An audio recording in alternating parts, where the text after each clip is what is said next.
Het superbedrijf Conax Onions uit Sint-Jabek is dwaalde met een nieuwe start. Begin januari is vaak bekend dat het bedrijf door de Russische boycott op de invoer van groenten en fruit in zwiere financiële problemen ziet.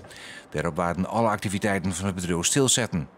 Met hulp van boeren is het bedrijf overeind houden en maakt zich haar nou op voor de eerste rispingen.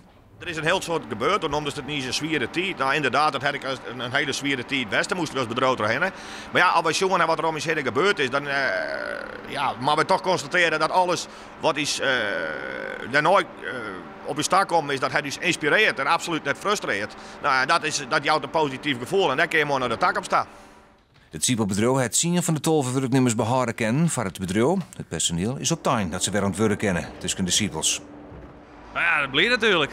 Ja, dan ga je ervoor. Nou, dat doe ik een praatgevoel, want zoals we hebben ook de decemberstap weer horen, dan hebben we even gesiepeld met horen. En nou binnen eerst met van het loon aankomen. En ja, dat is natuurlijk weer heerlijk. Directeur Nagel neemt de Russen voor de boycott niet kweer aan. Nevens hem begrijpen de Russen en het Westen elkaar net goed genoeg. Hij zocht de Russische merk dan ik net gauw weer omkomen. In plaats van dat het een beetje rustiger wordt, wordt het eerder een beetje sponder tussen het oosten en het westen. Dus ja, daar verwacht je, wij ben nou en de komende jaren net volle van. Ik heb natuurlijk nog een soort contact in Rusland en dat onderhouden we ik.